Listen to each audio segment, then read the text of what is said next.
Happy Monday! It's Monday. That means it's enough time for another episode of RUNTALK. I'm your host, Dr. Jason Karp. On today's episode, we're going to talk about women. Today is all about the women. A long time ago, when I started coaching in this sport, I was 24 years old. I was a head college coach, and I got a job in New Jersey as the coach of a college cross-country team. And the university was all women. And so here I was, 24 years old, coaching a bunch of women. That was my first coaching job ever. And ever since then, I became very interested in women's physiology, and specifically how to design training programs given women's unique physiology and their unique characteristics from men. And then fast forward a number of years, back to 2001 to 2003, I was coaching somebody one-on-one who started out as a good recreational runner. She was a 3:13 marathoner, so not bad. And then over the course of 2 years, I really got to know her really well as a runner, and times of the month in which she felt really good and times of the month which she didn't feel good. And I started really thinking about, could there be a way to organize the training for a female around the menstrual cycle? And so working with this one woman who, over the 2 years I worked with her, from 2001 to 2003, she ended up getting to the Olympic trials, running 2:48. Back then the qualifying time was 2:48 for women.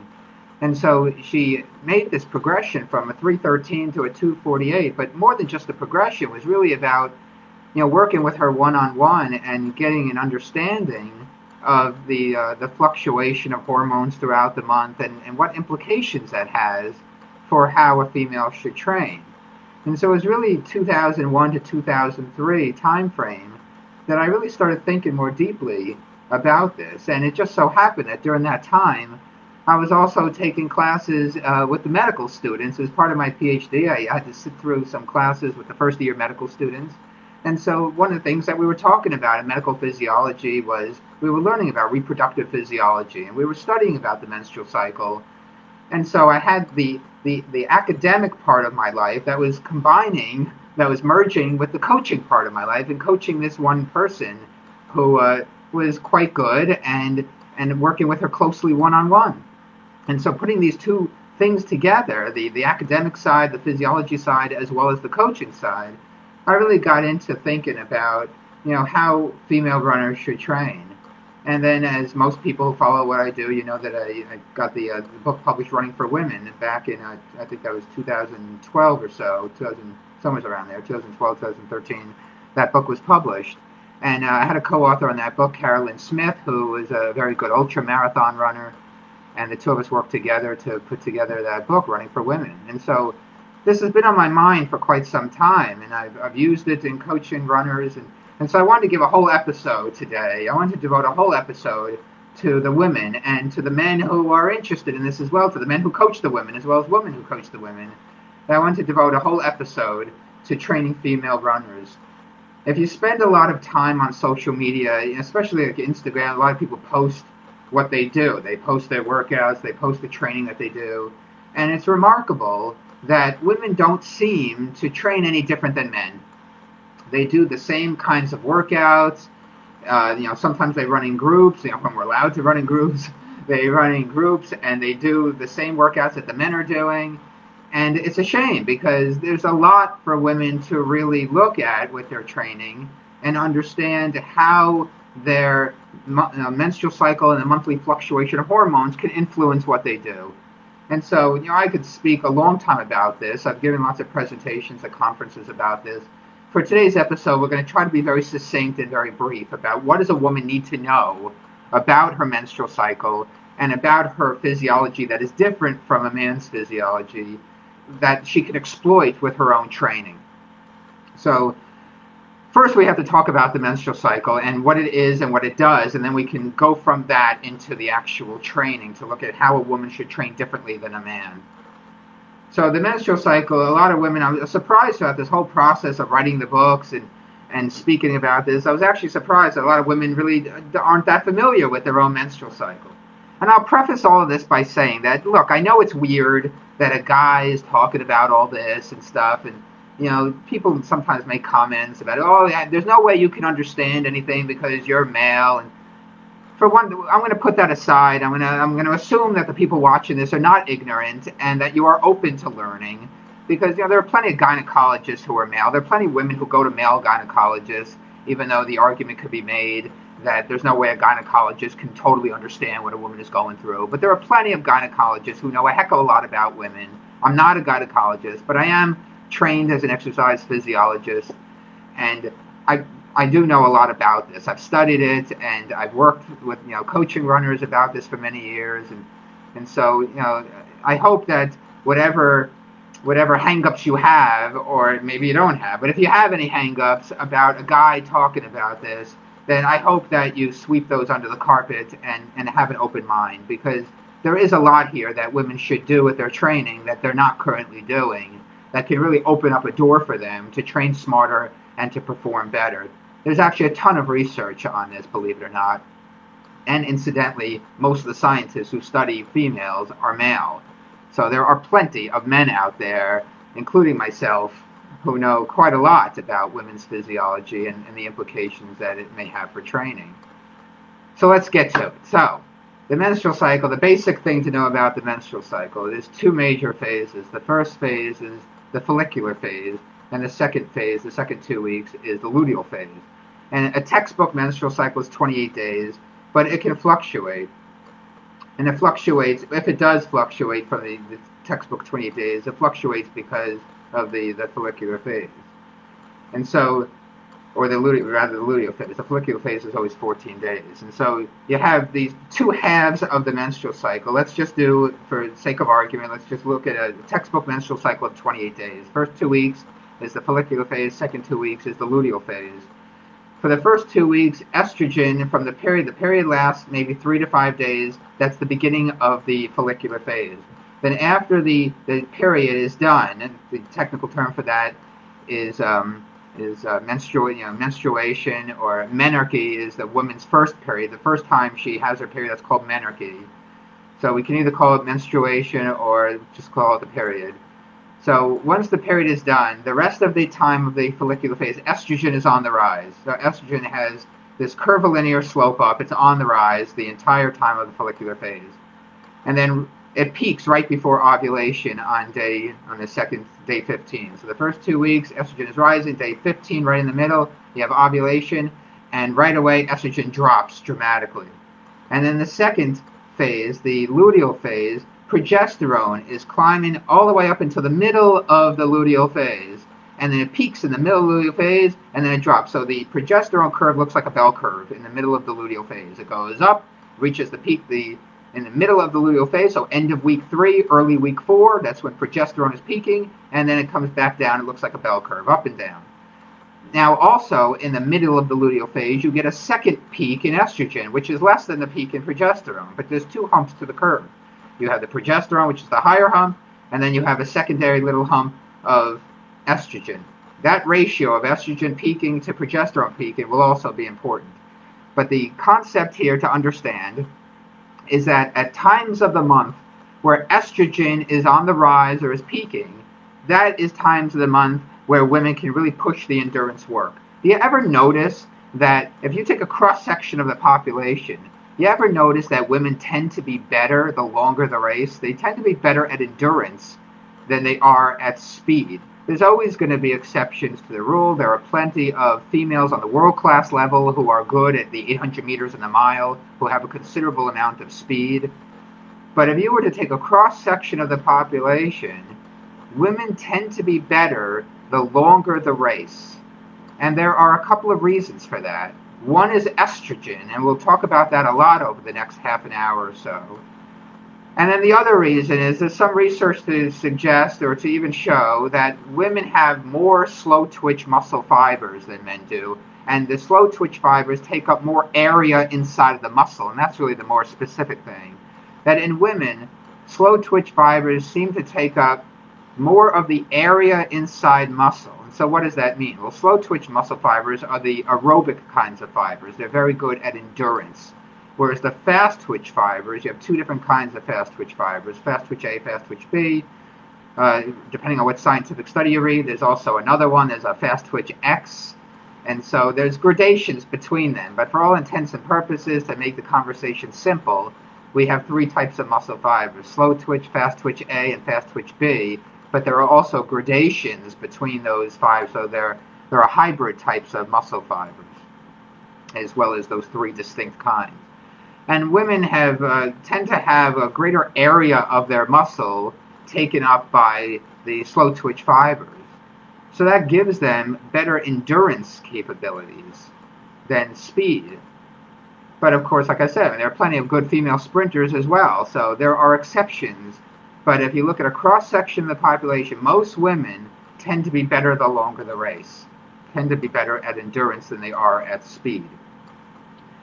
And so for those two reasons, one is the slow twitch fiber composition of their muscles, and the second is estrogen. And estrogen's biggest influence, it has many influences for women, but perhaps its biggest influence is that it shifts metabolism toward a greater reliance on fat. So if a guy and a girl are both running at the same pace, even both the same absolute pace or even the same relative pace, relative to their fat, or relative to their VO2 max, or relative to their lactate threshold, or relative to their fastest speed, regardless, if it's the same absolute speed or relative speed, that women tend to rely more on fat and less on carbohydrate. And carbohydrate is limiting. We have a limited store of carbohydrate in our muscles, but we have an unlimited store of fat on our bodies. Even the fittest of people have plenty of fat to get them through many days of starvation. And so that helps women for longer races. Like you take marathons and ultra marathons. Ultra marathon is all about fuel use. And even the marathon, it's all about optimizing fuel use and going for as long as you can before becoming glycogen depleted. Because once you run out of carbohydrate, you're forced to rely on fat and the pace slows down. And so these long races is much more about fuel use. The shorter races aren't so much about fuel use. You're going to use carbohydrate during shorter, faster races, and running out of carbohydrate is not a problem in short races. So the shifting of metabolism toward a greater reliance on fat gives women an advantage for very, very long races, where it's really not as much about the pace as it is about the combination of fat and carbohydrate that's being used, and trying to rely as much on fat as possible in these long races and conserve the limited store of carbohydrate that you have. And interestingly enough, if you look at the performance differences between men and women at the elite level, you look at the fastest time, you look at world records between men and women, when you get into the middle distances, there's more of a difference. There's about a 12-13% difference between men and women at like 800-meter difference and the mile difference in the world records. And then when you get into 5K and 10K, the differences shrink a little bit. At the marathon, it's about a 10% difference between the men's world record and the women's world record. But then that performance shrinks a lot. That difference shrinks a lot when you get into ultramarathon. The 100-kilometer world record for men and women is only a 5.6% difference. And back in 2002, 2003, Pamela Reed, who is an ultramarathon runner from Tucson, Arizona, she won the race. She beat all the men.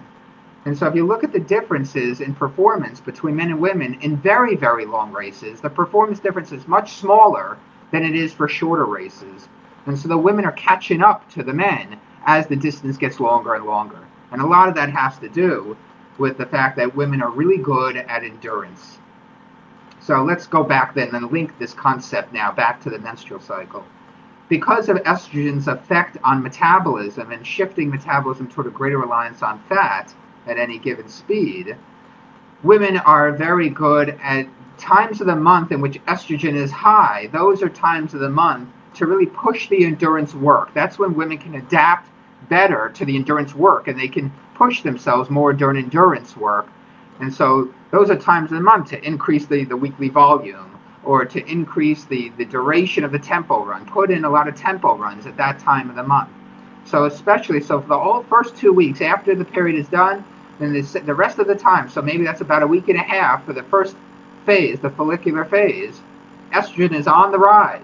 That is the best time for women to really push the aerobic training. Progesterone is flatlined during that first phase. So you have this rising estrogen and very low progesterone during the first 2-week period of the month during the follicular phase. The second 2 weeks, then things change, because now you have the increase in progesterone, and progesterone in some ways works counter to the benefits of estrogen. So estrogen is really the drug of choice for women. It is really a runner-friendly hormone.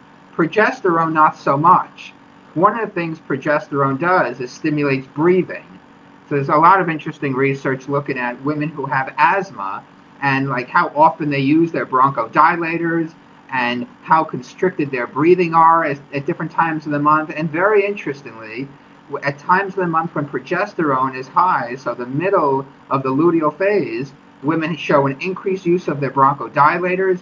And on tests when they do spirometry, if you've ever been into a hospital setting or a clinical lab where you do spirometry, you blow into this tube and they measure, how quickly you can get the, a given percentage of your air out of your lungs, how much air your lungs can hold. We can measure that stuff using spirometry, using a spirometer. And so research that's used this equipment has shown that women's breathing is heavier, they breathe more, that breathing is more constricted during times of the month when progesterone is high. And runners, they assimilate how hard they're working to how hard they're breathing. When you're breathing hard, you think you're working hard. We link those two concepts. And so at times of the month when progesterone is high, women can perceive those workouts to be more difficult because they're breathing more heavily. And so that's one thing to be aware of, that progesterone stimulates breathing.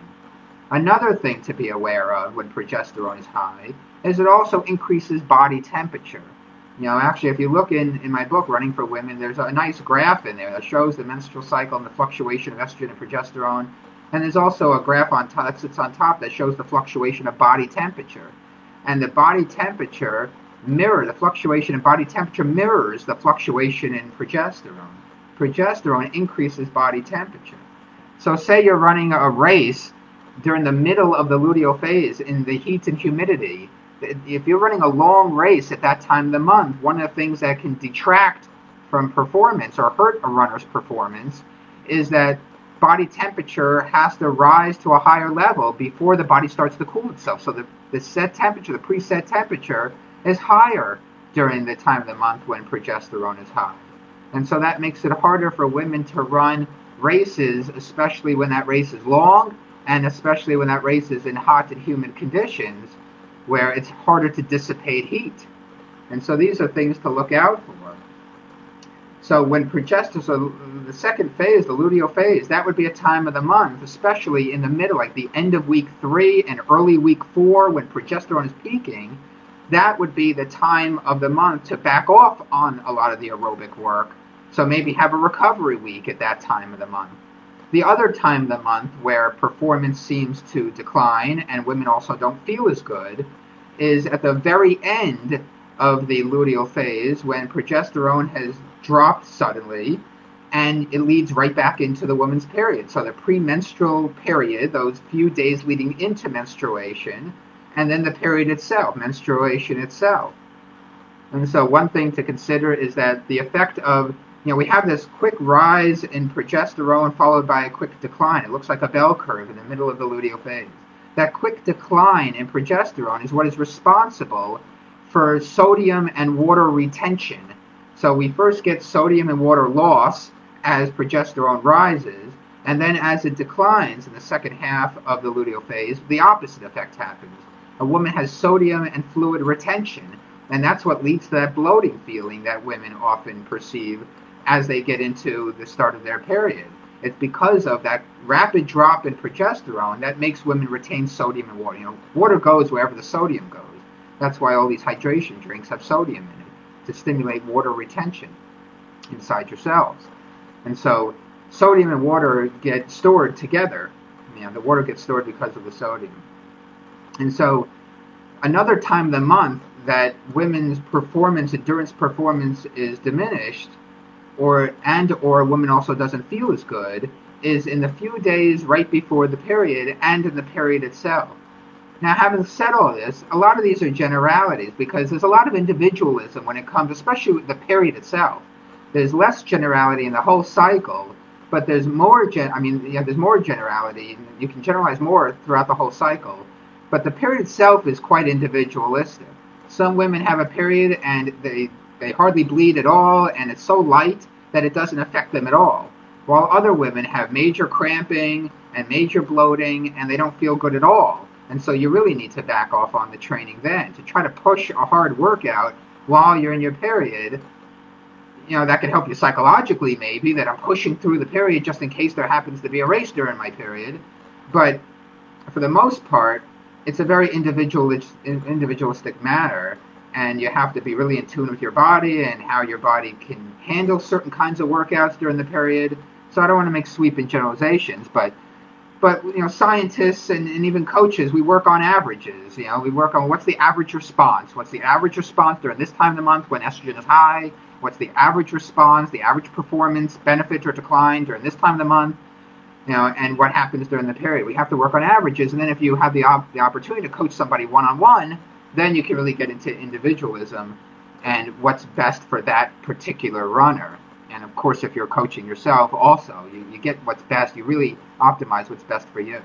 And so how do you take this all into consideration? The first recommendation I give is to first plot out your menstrual. Don't worry about the menstrual cycle-based training just yet. We'll get to that. First, plot out your menstrual cycle. Start with the first day of your period and plot that out. And sense how you feel. Do whatever normal training you do and plot out the menstrual cycle for a few months' time. And over time, you're going to notice patterns. Oh, yeah, at this time of the month, I feel really good. At this time of the month, I don't feel so good. You're going to notice patterns. Write down those patterns. Don't try to remember it. Write it down. Write down the patterns. Write down every day. How do I feel this day? What kind of workout did I do? Was the workout great? Did the workout suffer? And link your feelings, link your subjective feelings during that time of the month to the objective data of the workout. How did it go? How did the workout go? How did I feel during the workouts? And do that for a few months. And over time, you're going to notice a pattern. Once you notice that pattern, now it's time to link that pattern to the cycles of training. And so now you can combine the two. If you train in cycles, like 3 or 4 or 5 week cycles of training, blocks of training, then you can match up the cycles of training, the individual workouts, the individual weeks of training, and the workouts within those weeks. Then you can match that up with the weeks of the menstrual cycle. During this week of the menstrual cycle, I felt great. Good. That's going to be my stimulating week. That's going to be my week where I'm really increasing the volume or the volume of aerobic intensity, where I'm going to lengthen the duration of my tempo runs. Or maybe I'll do 2 tempo runs that week.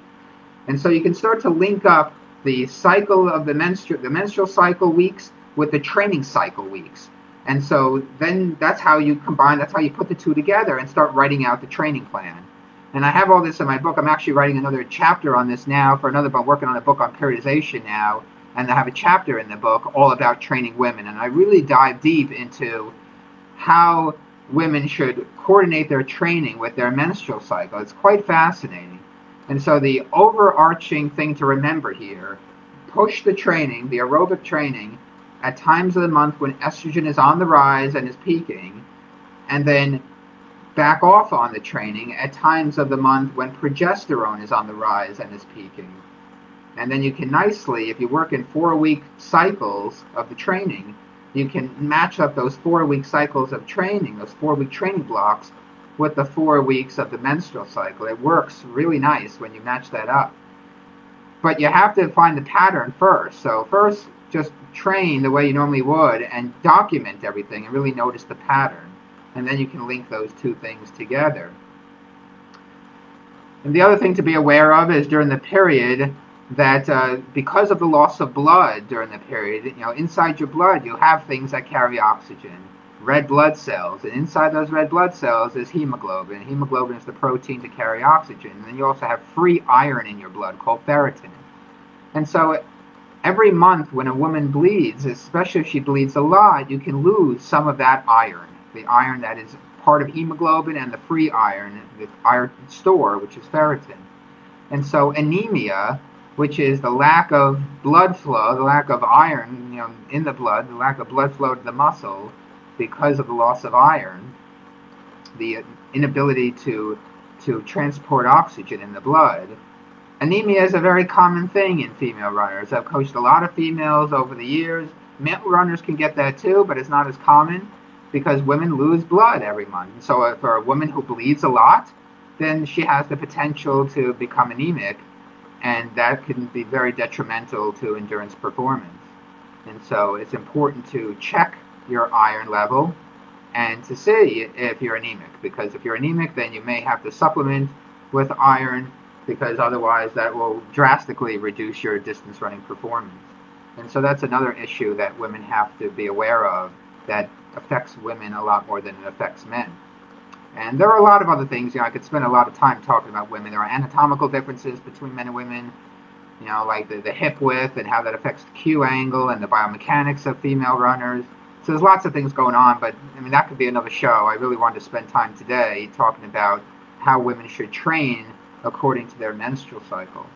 So if you're just joining us, welcome. Today's episode is all about female runners and training around the menstrual cycle. Welcome to Run Talk. I'm your host, Dr. Jason Karp.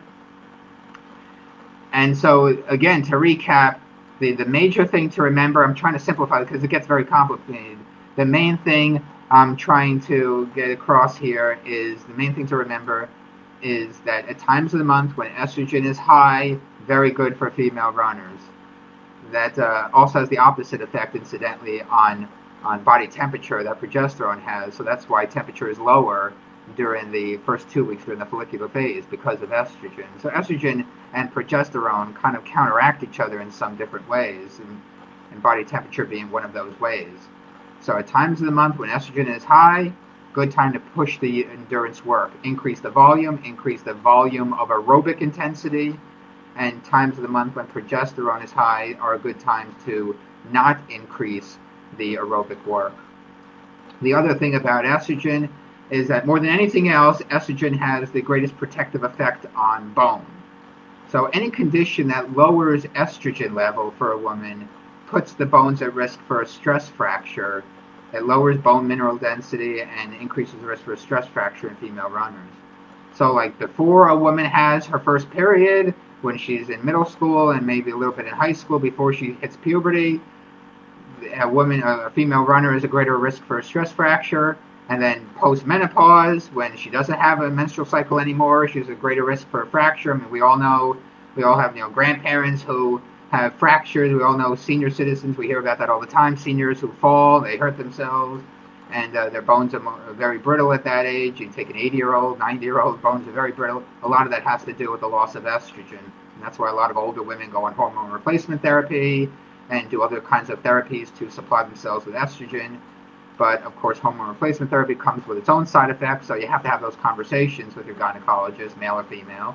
You have to have those kind of conversations with your gynecologist to talk about the risk-to-benefit ratio, because increased breast cancer has been linked to hormone replacement therapy, so you have to have those conversations. It's not an easy fix. And then also, during a woman's child-rearing years, when she has a menstrual cycle, anything that disrupts the menstrual cycle, and there are many things that can disrupt the menstrual cycle, and lowers estrogen, also puts a woman at risk for a stress fracture. So a woman has to be very careful about conditions that lower the risk of lower estrogen level, which increases the risk for a stress fracture. And so when the menstrual cycle starts to become irregular, that's when a woman really has to be careful. She has to do all the things that are necessary to increase bone density. So make sure you get enough calcium and vitamin D in your diet. If you can't get enough in your diet, you may have to supplement with calcium and vitamin D. Heavy strength training can also be good for bone density, especially multi-directional strength training. So very heavy strength, not lifting pink dumbbells, that doesn't do anything. Very heavy strength training where the muscles have to contract very strongly and pull on the bones, that has been shown to increase bone density. And then multi-directional, multi-movement, instead of just working in one plane, working in different planes, different directions, multi-directional movement, where the muscles contract and pull on the bones and tug at the bones in different directions, that has also been shown to increase bone density. So heavy multi-directional strength training is good for bone density. And then also being very careful with how you increase the training stress. That may have the biggest impact on preventing a stress fracture in a woman who's got low estrogen, is not increasing the volume and intensity of training too quickly, and being very meticulous and very careful with how you apply the training stress. So taking all those things into consideration, the calcium and vitamin D supplementation, heavy strength training, and being very careful with how you manipulate and increase the stress of running training. All those things are important for a woman when she has low estrogen and still wants to run, because there are plenty of women who run without menstrual cycle. It's perfectly okay. You just have to be really careful about the bones. That's the significant impact on women's health when she loses a menstrual cycle, is what it does to bones.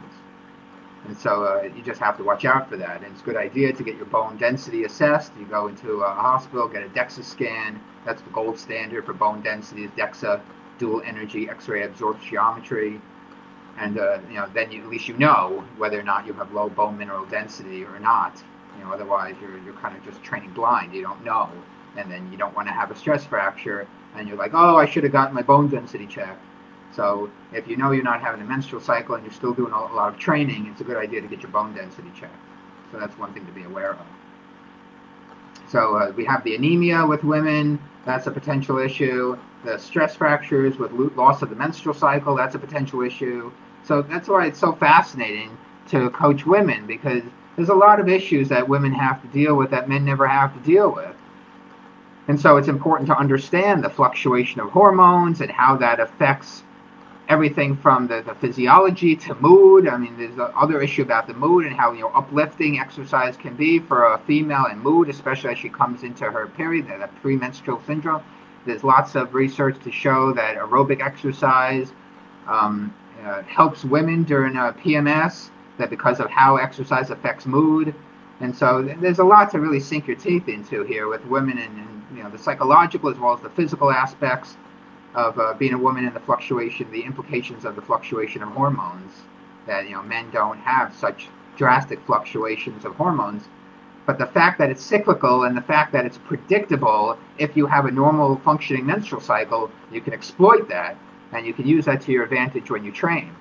The other issue with female training, which is a little bit apart from the menstrual cycle, but another issue in comparing it to how men train, especially if men and women train together, you see similar types of workouts all the time. Like if men and women are trained together in a group, say the workout calls for 800-meter reps at VO2 max pace. Well, because women typically are, on average, because women are slower than their male counterparts, if women are training the same duration, then it's actually a more stressful workout for women. I see this all the time with clubs. Where I live in San Diego, there's plenty of running clubs, and I see it all the time, that the women and the men, they run the same workout together, but unless the only time that the woman and the man should run the exact same workout together, the same distance of the reps, is if the woman is just as fast as the man, if they're running the same time for 800-meter reps or 400-meter reps or whatever the workout is. Because if, say, a guy is running 400-meter reps in 70 seconds, but the woman is running them in 80 seconds, then the woman is running 10 seconds longer at the same relative intensity. And so it becomes a more difficult workout for the female. So men and women should only run the same distance if they're the same fitness level. If they're going to run them in the same time, then that's fine. Then the woman and the man, they can run together, and that's great. Fast women are always looking for men to train with, to pace them through workouts. It's great. But if a man is running, let's go back to that 400-meter example. If a man is running 400-meter reps in 70 seconds and a woman is running them in 80 seconds, then the woman should run 350-meter reps, because then they're both running for 70 seconds, whatever that distance would come out to be for a woman. Both run 70 seconds at the same relative intensity. So women should not run the same workouts as men unless they're just as fast as the man is. So either the man should run longer distance or the woman should run shorter distance, however you want to look at it. But the distance of the reps should not be exactly the same, because they're running them in different times. And it's the time. I've talked about this many times before. I talk about this all over the world. I write about this millions of times, that it's the time that represents the stress, not the distance of the rep. So if you're running 400-meter reps in an interval workout, or if you're running 800-meter reps or mile reps, then it's the time that it takes. You should design the workout based on time first. And then if you're on a track and you want to do it by distance, then you can match the distance to the time. But always think in terms of time first, because time and intensity is what your body experiences. That's what represents the stress. It has nothing to do with the distance of the rep. Your legs have no concept of what a mile is, or if you go to other countries, of what a kilometer is. Your legs have no concept of that. What they know is how long they are being asked to run at a given intensity.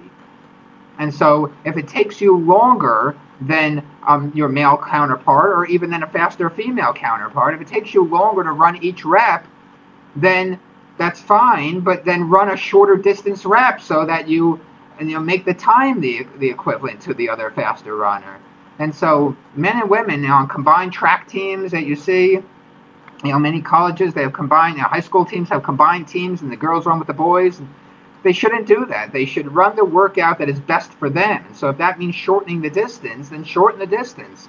But always link the intensity of the workout to the time that it takes you to run the reps, not to the distance of the rep, because the distance is arbitrary. What your body senses is the time that you are being asked to run at a given intensity.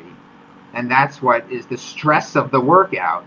Did I spend 20 minutes of the workout running at VO2 max intensity? That's tough.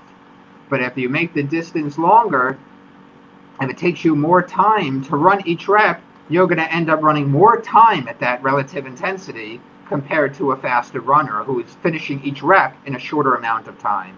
And so it ends up becoming a harder workout for the slower runner. That's silly. Why should it be a harder workout for the slower runner? That's not the way to design workouts. You have to think in terms of time. So that's the other issue with women who train with men. It's fine to train with men. It's great. I love training with women who are fast. At my age now, there's plenty of women who are faster than me. It's fun. I love it. I love training with women who are fast. But you always have to design the workout thinking about, well, what's the stress of the workout? What am I trying to accomplish with this workout?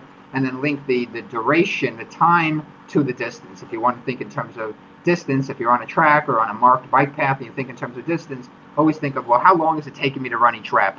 And then that's how you equate the workout stress between different runners. So that's another thing for women to be aware of.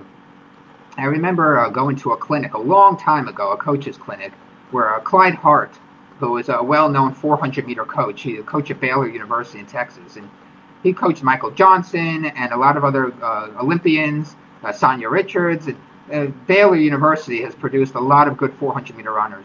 And I remember listening to Clyde Hart talk about this once, that when he would have his athletes run, reps, the 400-meter reps, that if the women should run 350-meter reps if the men are running 400-meter reps. And because he always wondered why the women were so exhausted from these workouts when they were running the same distance as the men. And it's because they're running anaerobically for a longer period of time. It takes the women longer to run each of these 400-meter reps or 200-meter reps, whatever specific workout they were doing. It takes them longer to run it. When you're running longer anaerobically, there's more acidosis and you become much more fatigued. And so he discovered that, yeah, women should not be running 400-meter reps because it's taking them longer time to run that rep compared to the men on his team. And so he cut the distance. Women started running 350-meter reps. And it became an equivalent workout, and they could handle more reps, and they could get more out of the workout. So, I remember listening, that was many years ago, I heard Clyde Hart talk about that. Now I think he's retired. I don't even know if he's coaching anymore. I think he's long since retired. But, this was many years ago, I heard. This was at least 15, 20 years ago, I heard Clyde Hart talk about that at a coach's clinic. So women shouldn't do the same distance as the men unless they're just as fast as the men. Then go for it. Then it's fine. But always think about the stress of the workout and the time it takes. So let's see if we can get any questions. I don't know, a lot of people pop in the room. A lot of people, let's see if there's, I have to scroll through to see any questions. Feel free to ask any questions about this. Like I said, I'm writing another book now on training periodization, different models of training periodization. And one chapter I have in the book goes into a lot of depth about how women should train in accord with their menstrual cycle. So I'm looking forward to that book coming out sometime next year. I'm working on that right now, actually. So that's pretty exciting, and it's fun, really, to dig deep into this and be able to wear both my coaching hat and my scientist hat and merge the two. And so it's really interesting how women should exploit their menstrual cycle and train. There's also other things that happen when, I haven't gotten into all of them, but when it comes to like glycogen use and glycogen storage inside the muscle, there are different times of the month. Estrogen also helps with glycogen storage. And so estrogen is really a female runner, a friendly female runner drug. It's really the best hormone for women to push the endurance work. Interestingly enough, the research shows that when it comes to strength training or anaerobic sprint training, that the time of the month doesn't matter. that you don't really have to organize the training of those kinds of workouts throughout the month. It really is the aerobic. And the reason why it is aerobic is gets back to what I said, 40 minutes ago or so, that the two main reasons that women are better at endurance work and longer endurance races is because of the slow twitch muscle fibers that seem to take up more of an area inside women's muscles, at least the muscles that have been studied, the vastus lateralis being the most common muscle that muscle biopsies are taken from. The vastus lateralis is the largest muscle in the quadriceps. And so the slow twitch fiber issue about women, and then also the fact that estrogen shifts metabolism toward a greater reliance on fat at a given intensity, at a given speed compared to men. Men seem to go right to the carbohydrate. Men use the carbohydrate more quickly and run out of carbohydrate sooner than a female does. And so that's why it makes sense that the research would show that anaerobic work is not affected by the menstrual cycle. It's just the aerobic work that is affected by the menstrual cycle. And so that's something to really consider when a female is training, is to first find the pattern of how you feel and link that up to the objective measures of the workouts that you're doing. And then you can start to manipulate those workouts and place them in different places of the menstrual cycle where you're going to get the most out of that workout, and then back off at times of the menstrual cycle when progesterone is high and the woman's period. Those are times to back off, and then times to increase how much aerobic work you're doing is during the first follicular phase when estrogen is on the rise. So let's see, any questions? Somebody says, how are you? Yeah, I'm doing great. Doing great. Talking all about, how can I be bad? Talking all about women and their physiology. I love it. So that in a nutshell is how women should train in accord with your menstrual cycle. If you want more detailed information, I urge you to buy my book, Running for Women. It's on Amazon. And the book that comes out next year, which will be on periodization for running. I have a really good chapter of the book. There's nice graphs and charts where I show what to do, what kinds of training. It's beautiful. I'm looking forward to that coming out. But until then, just coordinate your menstrual cycle, coordinate your training with your menstrual cycle, and you'll run better. One question we have, I do Ironman, and when a race is coming, I use pills to change my cycle. Yes, okay, so I'm glad you brought that up. So there are some things that, it's funny you mentioned that, because the runner that I referred to at the beginning of the show today, where I was working with her one-on-one, and she went from a 3:13 marathon to 2 years later she ran 2:48 and qualified for the Olympic trials, that she used the pill to do just that, to regulate her cycle. And so there's two things that taking the pill will do. Number one, it makes the cycle predictable, which makes it a lot easier for you to organize your training, because now it becomes predictable. When you take the pill, you're getting a specific amount of estrogen and progesterone each week. And depending on what kind of pill, there are 3 different kinds of pills: the monophasic pill, the biphasic pill, and the triphasic pill. So it depends on the monophasic pill, where you get 3 weeks of estrogen and then 1 week of a placebo. That's the most common type of the pill. And so one thing that the pill does, it makes the cycle predictable. So it makes it easier to organize your training around the cycle. The second thing it does is gives you estrogen to protect your bones. And so that's also been shown in the research that women who have low estrogen because of the loss of their menstrual cycle, if they take oral contraceptives, if they take the pill, then that can help reduce the risk of getting a stress fracture, and it can increase bone density. But it only will increase bone density and protect against a stress fracture if estrogen is low. Like if your estrogen is normal and you take the pill to give yourself estrogen, it doesn't have any impact. But if your estrogen is low because your menstrual cycle has become irregular or completely absent, then if you take the pill, you can protect your bones. And so it does the two things by taking the pill. It will protect the bones and also makes the menstrual cycle predictable, which makes it easier to train. Even if the menstrual cycle is irregular, if it's regularly irregular, then it makes it easier to train. The time that it really becomes a problem to train around the menstrual cycle is when you start to lose the menstrual cycle and it becomes irregularly irregular. When you don't know what month you're going to have it, then it becomes very difficult. Then you have to kind of train by day or week by week. It becomes very difficult to train month by month and plan out the training. So when you have an irregular cycle, when your irregular cycle is irregular, it sounds kind of funny to say, but when your irregular cycle is irregular, then that becomes very difficult to manage. when your irregular cycle is regular, when you have a regularly irregular cycle, then you can still predict when you're going to have it and when you're not going to have it, and you can still monitor the training and plan out the training. But it becomes a problem when it's irregularly irregular. Then that becomes much more difficult to work around that. And then you have to do the training in much smaller segments than 1 month blocks at a time, because you don't know what's going to happen next week or next month. But yes, very good question.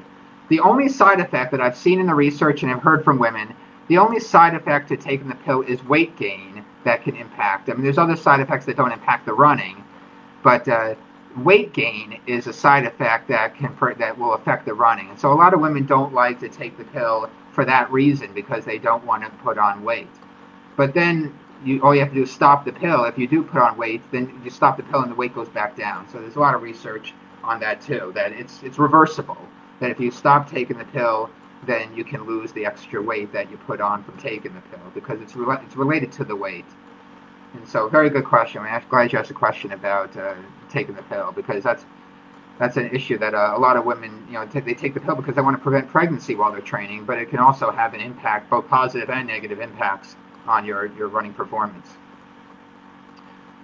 Let's see, anything else? But yeah, Ironman, getting back to Ironman. Ironman is fantastic for me, because the longer the race, it's fascinating to me. The longer the race, the better that women tend to fare. It's rare. If you were to pluck people out from society, just a cross-section of society, it's rare to find a female who's better at the 800 meters and mile than she is at the half marathon and marathon. It seems that women, I've seen this pattern. I've been coaching since I was 24 years old when I had that job in New Jersey at the women's college. That I've seen this since I was 24 years old. And so it's been a long time I've seen this, that women tend to do better the longer the race. Every once in a while, you come across a female who's better at the mile than she is at the marathon. But most of the time, unless they're self-select, like if you look at the elite level, yeah, there's plenty of good 800-meter runners and milers, but they're self-selected. They have a talent, and that's why they're at the elite level, because they noticed when they were younger they had this talent for this, and then they just pursue that talent. So they're self-selected for this.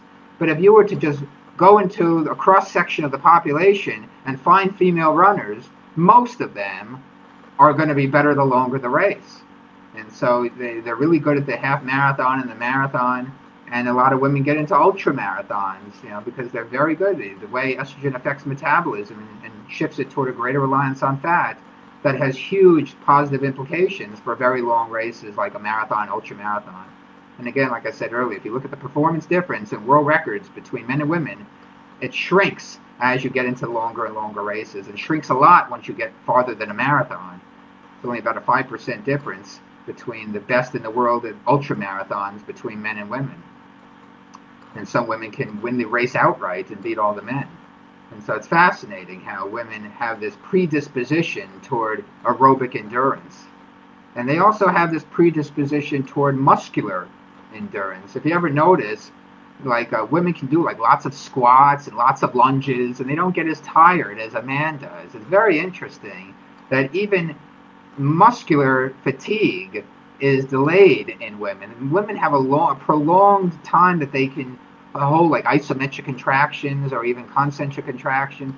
They can do that for more reps than a man can before the man gets tired. It's fascinating to watch. Watch a male and female just do body weight squats. A female can do it all day long, whereas the man gets tired. It's quite interesting that women's muscles are more fatigue resistant, and a lot of that has to do with the slow twitch muscle fibers in women's muscles. And a lot of the muscle that's been studied is the quadriceps. So it's funny to watch the difference between men and women and see how women have more aerobic endurance and they have more local muscular endurance than compared to the average man. So fascinating. So I urge you to spend a lot more time studying this and look at the pattern. Again, I'll keep coming to that. Just go and train and document the pattern. That'll be very important. Document the pattern that you see in your own running and link that to your menstrual cycle. And then you can merge the training, the cycles of training with the menstrual cycle weeks. You can merge those two. Push the endurance work when estrogen is high and come back on the endurance work, or just maintain it when progesterone is high. And you can alter your training in this cyclic fashion in concert with the fluctuation of hormones. Beautiful. So I urge you to do that. Okay, at the end of every show, I finish with some kind of thought. And today's thought is a line that I wrote in The Inner Runner. If you haven't read The Inner Runner yet, please read The Inner Runner. I hope that it moves you the way it moved me even when I was writing it. Find something that you're best at, something that you feel good doing, something that gives you confidence, something through which you feel self-acceptance. You know, through this time, a lot of people going through a hard time right now. A lot of people are still working from home and limiting their activities and not congregating in groups and not doing the things that we are so used to doing. You know, myself, I'm not traveling.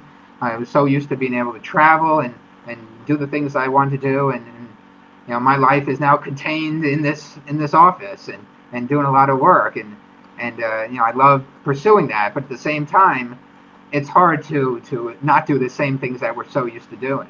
And so this is a great time to really, you know, focus on yourself and find one thing that you find so beautiful you can't live without. And really focus on that one thing and pursue it with as much vigor and as much excitement, and we hear the word passion a lot, with as much passion as you can possibly give to that one thing. Devote yourself to this one beautiful, passionate thing that gives you self-acceptance, that makes you feel alive, that makes you feel who you are, and allows you to strive for who you want to be. Find that one thing during this time and pursue it with all of the vigor that you can muster. And that is my thought to end the show today.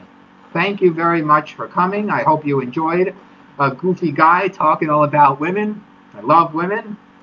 And train smart with your menstrual cycle. And ask me questions, and you send me messages. You can send an email, jason@run-fits.com. I'm happy to answer any questions you have. I'm always available to help you be the best runner that you can be. So thank you very much for coming to the show. Come back next week for another episode of Run Talk. I'm your host, Dr. Jason Karp. Thank you very much.